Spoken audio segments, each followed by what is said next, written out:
So NXT Deadline happened 2 days ago, and I just want to kind of give my reactions and my thoughts of what happened during the pay-per-view, as well as ranking the matches themselves. And first off, let's start off with the first match of the night, the NXT Men's Iron Survivor Challenge to determine the number one contender for the NXT Championship at NXT New Year's Evil. Now, this match, in my opinion, it was very slow, but the farther it got along, the better it was. Like, the more participants entered the match, the better it got as a whole, especially when Nathan Frazier and then Ethan Page entered the match, and then it just entered a whole new level when when Obafemi entered the match.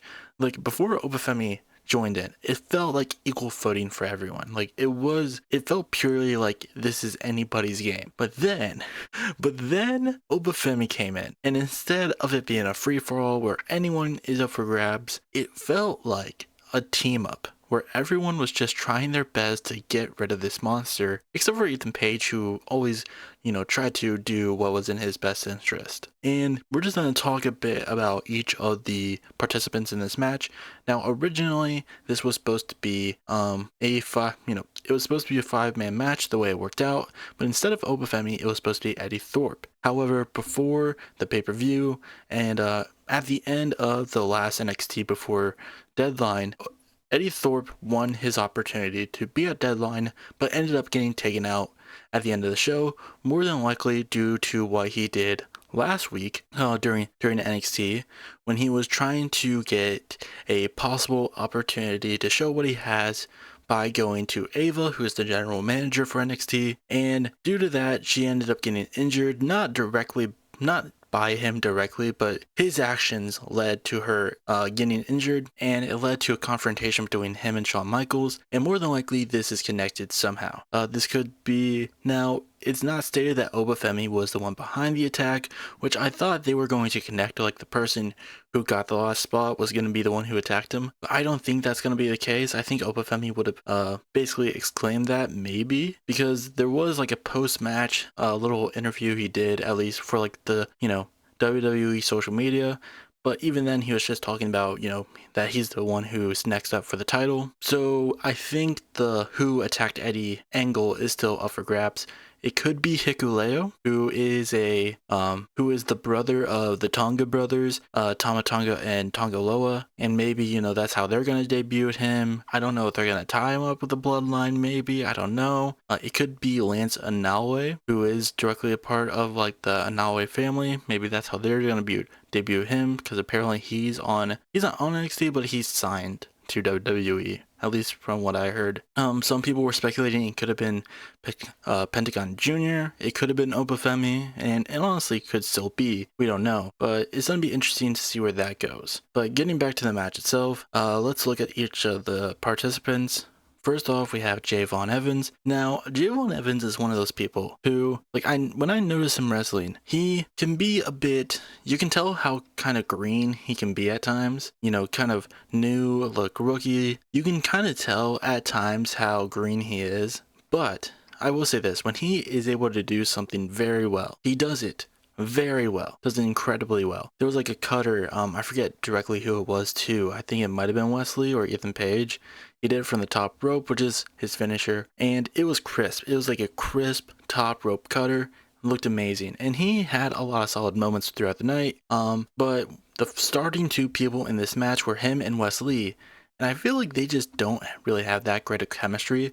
I remember I saw a tweet which compared Javon Evans and Wesley to AJ Styles and Kevin Owens when they face off against one another. Like, they're two incredible workers, but they don't seem to have that great of a chemistry between them. And I feel the same about Wesley and Javon Evans. We'll get back to Javon Evans, but I want to talk about Wesley for a second, because I was hoping, before it was revealed that Obafemi was going to be in the match, which didn't happen until the reveal, like into the match, I honestly wanted Wesley to win.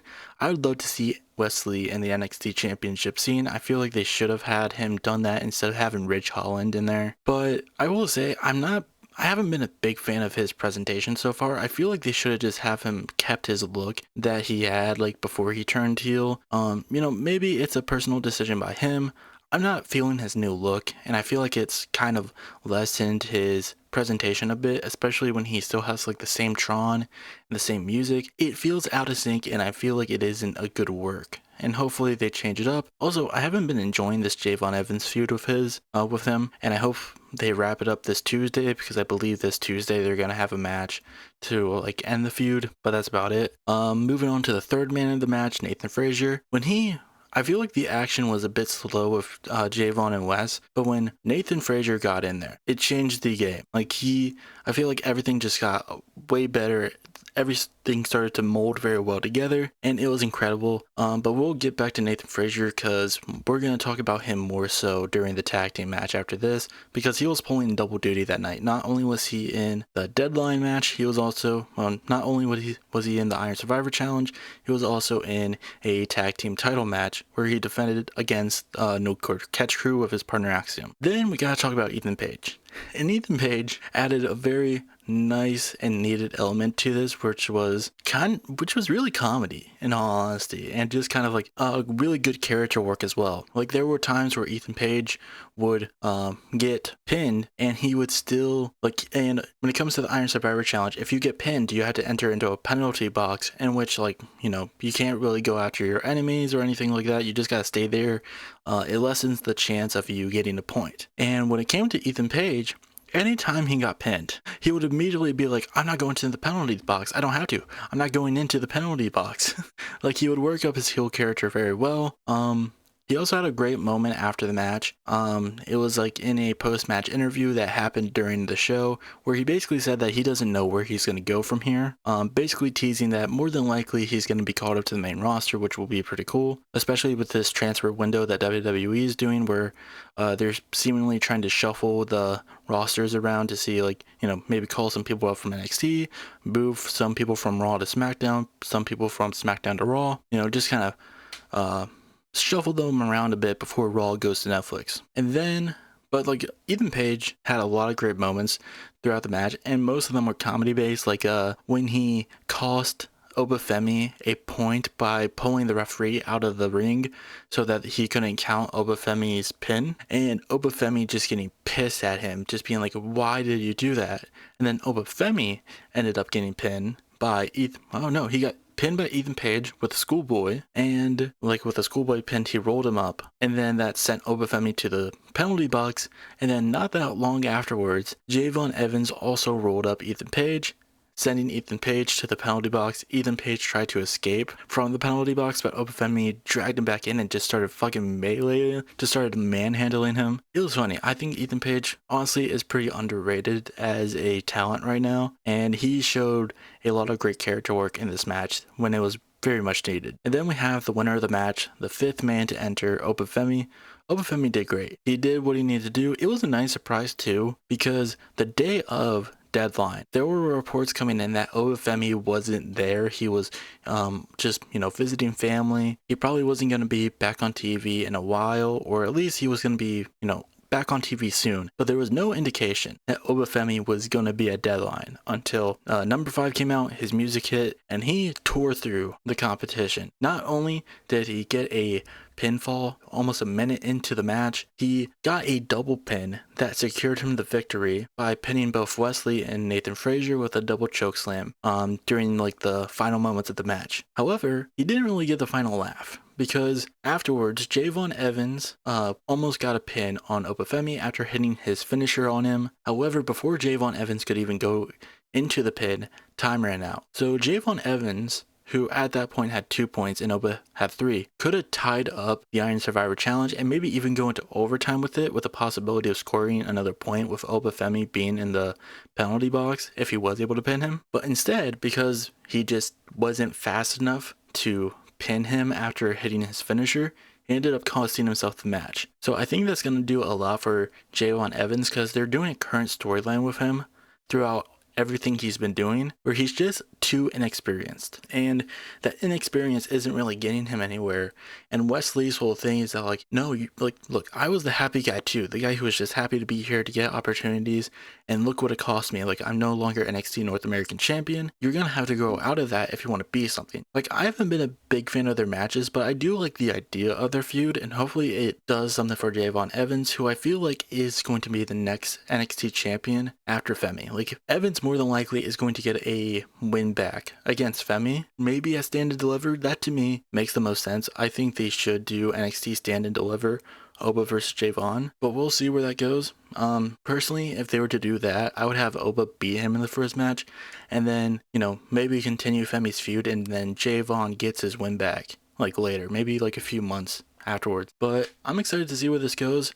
I'm hoping that this leads to a revitalization of the men's division in NXT, but we'll just have to see. I've been having a lot of problems with the NXT Championship division as of late, and just the men's division as a whole. But this match really got my hope up for what could be. Even though we are kind of losing Ethan Page, because he's more than likely going to the main roster, I'm hoping for some more revitalization, maybe also some main roster talent going down to NXT with this whole, transfer window. Hopefully that can be the case as well. Next up, we have Lola Vice versus Jada Parker in an NXT Underground match. And I wish I could enjoy this match a little bit more, and there were some good moments in it, but this match really suffered from the extras that were in it. So the way that the Underground match worked is it was essentially a match with no ring. Oh no, it still had a ring, but with no ropes, and you could only win by submission or knockout. So what they did for this match was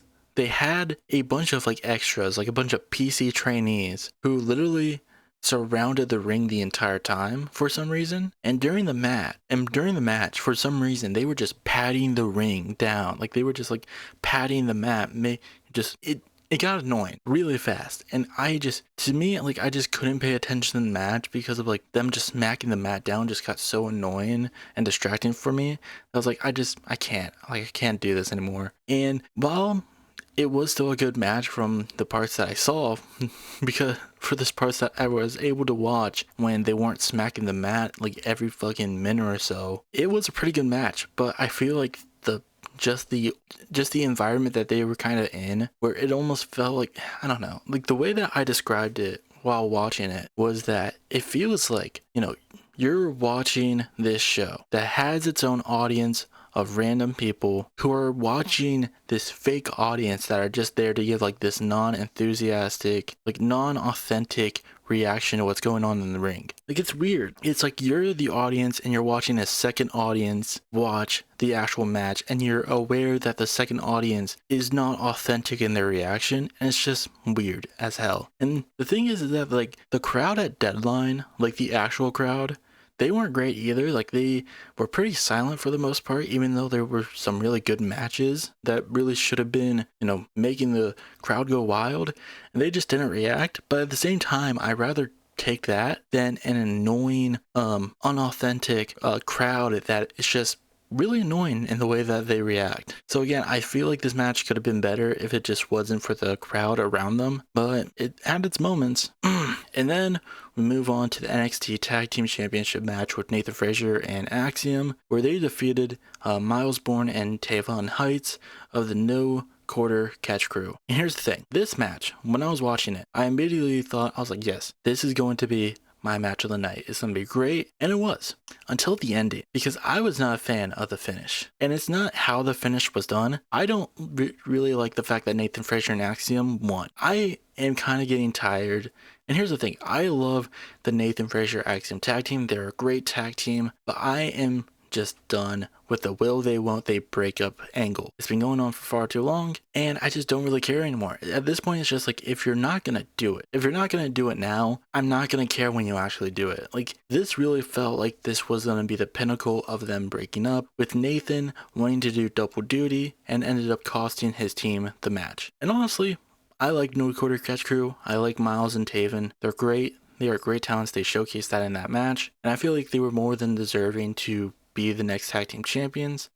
And I don't know, I just wish they would have just put the titles on them. I feel like this would have been the perfect opportunity to do it, but honestly, I don't think Frazier and Axiom are going to drop the titles until they face off against whoever wins the Dusty Cup. And I don't know if I can sit through 2 more weeks, well, not 2 more weeks, 2 more months of Frazier and Axiom, will they, won't they? Like, we've already got that for like over half a year, almost a year at this point. I'm just kind of tired of it.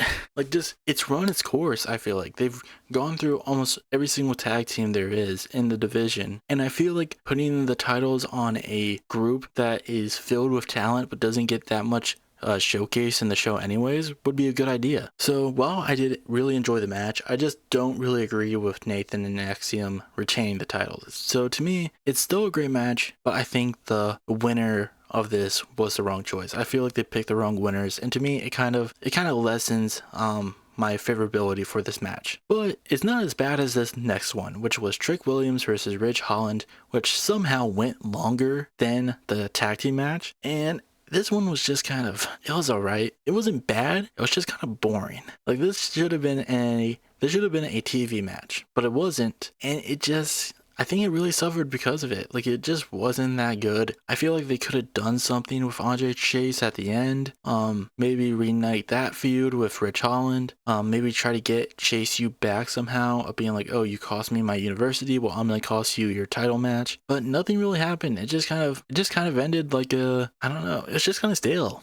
Like, there's no flavoring to it. That's the problem. There was no flavoring in this match. There wasn't. There was a few good spots where they tried to work Trick Williams' neck, which was supposed to be like the pinnacle, like the focus of the match, of Trick Williams having a bad neck after Rich Holland put him through a table. And there was one moment where he got tied in the ropes by his neck, and it was just like, oh my god, like, it was very shocking. But other than that, this was just kind of stale. It was just kind of boring. Neither of these guys are particularly great in the ring, and I feel like putting them together probably wasn't for the best. It's why I believe Wesley should have been his opponent and not Ridge, because Wesley, I feel like, could have gotten a great match out of Trick Williams, when Ridge Holland really gets great matches from his opponents. Like, his match with Andre Chase, while he did do a good job against Andre Chase in their number one contenders match, a lot of that, in my opinion, was because of Andre Chase, who is amazing as a performer, and I hope gets put into a title picture soon. But other than that, there's nothing really else to say.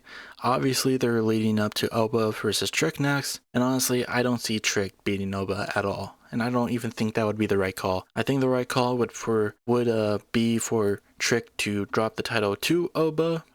I think I said that right. For Trick to drop the title to Oba and then possibly get called up. Again, I don't think Trick's amazing in the ring, but he does have a great crowd presence to him that I feel like putting him on the main roster would work. In my opinion, is not that different from how LA Knight is. Not to say that LA Knight is a bad wrestler. I just think like Trick is good, but he has that connection to the audience that makes him great. But he has that connection to the audience that makes him great. So I could see them putting him on the main roster. I don't really know what else they would have him do on NXT after dropping the title to Oba, so I think that would just be the best call. And then next up, we have the Women's Iron Survivor Challenge to determine the number one contender for the NXT Women's Championship at NXT New Year's Evil, and I am glad this one was the main event, because the women's division has been killing it in NXT, and honestly, the fact that they haven't gotten more main events since the arrival of Julia and Stephanie has kind of been, it's not, in my opinion, the right choice. Like, I don't think Trick versus Ethan should have been the main event for Halloween Havoc like it was. I think it definitely should have been Roxanne and Cora versus Julia and Stephanie. And there's plenty of more examples of that, like the ECW show, but I understand that more so why Trick and the other men would be in the main event, because Bully Ray was in it. But this one makes complete sense why it's the main event, and honestly, it deserves it for match quality alone. This one, unlike the men's Iron Survivor Challenge, I feel like this one was good throughout. Like, whether it was the first two participants to the last minute of the match, it was really good, even though they do kind of pull a similar thing in the women's Iron Survivor Challenge that they did with the men's, which is someone is winning with the most points, and then someone tries to is like very close to getting a victory afterwards, but they run out of time. And that's what happened with Stephanie Thacker, I think her name is. I looked up how to do her last name because I always get it wrong, and I think it's pronounced Stephanie Thacker or Thacker. Stephanie Thacker. She almost got a second pinfall, which would have tied up the match between herself and Julia, but she just didn't get the pinfall in time. Maybe that was supposed to be a botch, or maybe it was a botch, maybe it wasn't. I'm not sure. I think it was supposed to be on purpose though. But anyways, Julia ended up winning with 2 points while everyone else had 1. And again, we're just going to kind of go down the participants of this match, starting off with Julia, the winner of the match, who was the first woman in it, I believe. So essentially what happened is that Julia really had a great showcase the entire match. Like the fact, and she was my winner going into this, even though my personal favorite out of like the 5 women involved is Stephanie, which is even more ironic considering I don't, again, I keep forgetting how to pronounce her last name. But Julia was great throughout. Again, I'm excited for her to be NXT Women's Champion. She is amazing. I feel like this time they're finally going to put the title on her, which would be a great closing for Roxanne Perez's title reign as well, who I also see going to the main roster. And this match was, again, it was just great. I don't know if Julia would be my MVP of the match. When it came to the Men's Iron Survivor Challenge, I'd probably say that Opa was the MVP of the match. But for Julia, she's close. But I wouldn't say she's the MVP. I would probably, I don't know.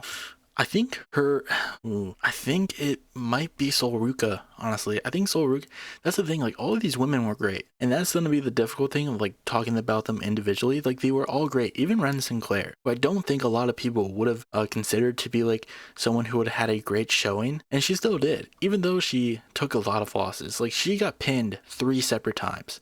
One of them happened right after she came out of the penalty box. It was insane. And I loved it. I thought it was great. Like, Ren Sinclair really showcased when she could the ability that she has against these, world class talents. But everyone just really got a good showing in this match. Zarya had a great showing, the powerhouse that she is. Stephanie had a great moment. She was just, fucking killing it as she does. Sol Ruka, amazing as well. It's just like, everything about this match was great. And obviously, with the way I'm talking about it, this has to be my match of the night. Like, overall, throughout the entire thing, it was just great. Whether it was Sol Ruka's, 450 buckshot lariat, whether it was Ren Sinclair's, little antics of her just, taking the L, whether it was Zarya showcasing her strength, or Julia and Stephanie just doing what they do best. Like, this deserved to be the main event, and it was a great idea for it to be. And honestly, I feel like all 5 of these women could definitely be future champions, and definitely should be, even Ren.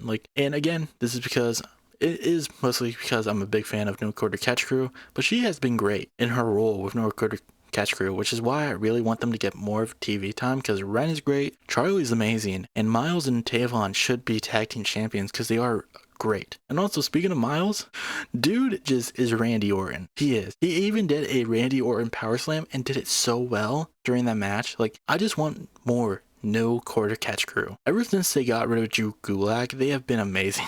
And I am not kidding. They have just been so good, but they don't get a lot of screen time, and I really want them to. But going back to the Women's Iron Survivor Challenge, I would love for every single one of these women to be women's champion soon enough. I feel like Sol Ruka definitely deserves it. Even if you don't give her the main title, she should probably definitely get the North American Championship.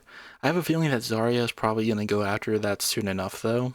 But it's going to be interesting to see where Stephanie and Ren go after this. I don't know. Ren very well might just go back to being, kind of irrelevant, unfortunately. While Stephanie, more than likely, will probably have a feud with Cora, which would be pretty fun to watch. But other than that, again, just great match all around.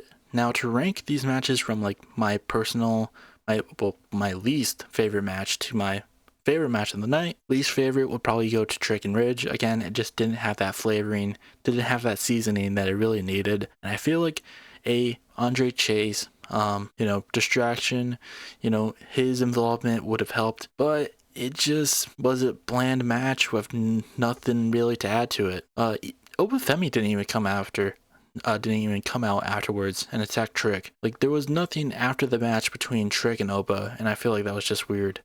Next up I would have to say the NXT Underground match. Again, if I was to rewatch that match with the sound off, it would probably be a lot better. Would it be better than any of the other matches? Probably not. But to me, it was just not that great because of the fake crowd reaction. It just wasn't a good fit, and I think it definitely caused the match to suffer. Next, It's a toss-up between the Iron Survivor Challenge and the tag team match. The Iron Survivor Challenge, the men's one, it took a while for it to really get going, but when it got going, it got going. But in my opinion, the opposite was the true. Again, I'm not a fan of the fact that Frazier and Axiom retained the titles, so I'm not sure. I would say the Iron Survivor Challenge, just because, again, it took a while to get going, while the tag team match was good throughout, even if I'm not a fan of the result. So I would have to say number 3 was the Iron Survivor Challenge, the men's Iron Survivor Challenge. Number 2 is the tag team title match. And number 1, my favorite match of the night, is the women's Iron Survivor Challenge. Just great all around. This wasn't a great pay-per-view though. It wasn't. I've heard some people mentioning the pacing of this pay-per-view wasn't even that great. In my opinion, I agree with them. I don't think the pacing was that great. Unfortunately, I feel like the Lola Vice and Jada Parker, as well as the Trick and Rich Holland match, just really didn't do this pay-per-view all that well. Like, even though there were 3 other great matches, I also feel like the crowd just not being that into the pay-per-view, even with the great matches that were there, really hurt it. So I don't know. I think Halloween Havoc, I don't know. I'm trying to think of like what were like other great, like, it wasn't the best NXT pay-per-view. It wasn't the worst in my opinion. It might be, honestly. It might be the worst NXT PLE of this year, which is sad because this is the final one of the year. Like, I'm trying to think, like, Vengeance Day was really good, especially with that Trick Ilya match. Stand to Deliver was really good. Heatwave was great. Halloween Havoc was great. No Mercy was pretty good. I would probably, I don't know, this might be the worst one, but still, there were plenty of great matches. I just think that, the 2 other matches that I mentioned, it kind of forces it into like this gray area of it being an alright pay-per-view overall. And again, the crowd just didn't help. The crowd was pretty dead for most of these matches anyways, so you didn't really get like the energy imbuing out of the match. So yeah, that's kind of it. When it comes to NXT Deadline, if I had to rate this pay-per-view, I'd probably give it a 7.5 out of 10. Like, again, I think like those 2 matches didn't do it any favors. The dead crowd just didn't help, but it did have some really strong matches regardless. So I think it has to be like 7.5. I don't know. I don't know if I'm gonna keep the ranking stuff. I'll be honest, I'm not really good when it comes, well, at least the rating stuff.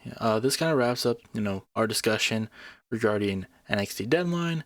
However, I will be back next week to talk about Saturday night's main event. So far the matches that we have is Bayley or Chelsea Green versus Michin or Tiffany Stratton for the WWE Women's United States Championship. My guess is this is going to be Bayley versus Michin, which is what I'm hoping for, honestly. I would love to see either of those 2 win the title and become the inaugural champion.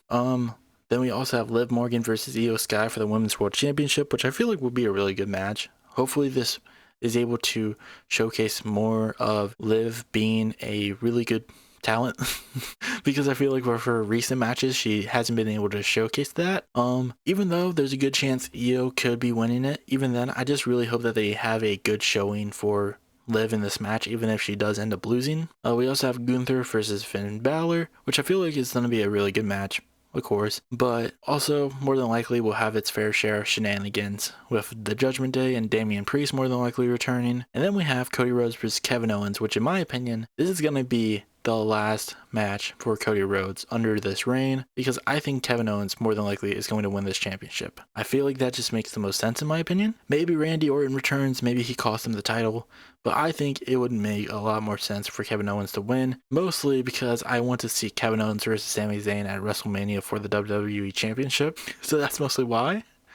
Also, I think it would be a really cool dynamic to have Kevin Owens, who is kind of like on the outs with WWE, become their champion. So they're essentially forced to do what he wants and recognize, what he perceives Cody Rhodes to be in order to, I don't know. There's an interesting story I feel like they could do with Kevin Owens as WWE champion and possibly, a feud with Sami Zayn, which he has said that he is more than willing to do when he did a sit-down interview with Michael Cole in his rental car last SmackDown. He basically said he's like, me and Sammy have some unfinished business since Sami Zayn got involved with the bloodline stuff again.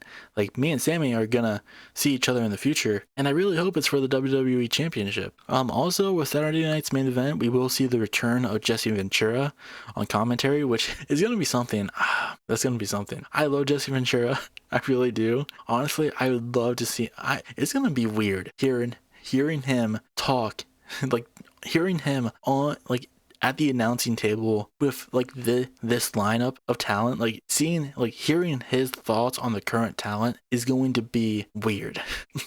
Like, I never thought I would hear Jesse Ventura do commentary for a Gunther match or a Cody Rhodes match, and I'm here for it. I can't wait to see what they do. We'll have to see how many times he mentions Hulk Hogan during that. Be like, you know, Hulk Hogan screwed me, right? And it's like, yes, Jesse, we know. Fuck Hulk Hogan. Okay, let's get back to the match. It's gonna be pretty crazy. I love it. But yeah, that's where we're gonna leave it off. Thank you all for watching. I'll see y'all next week.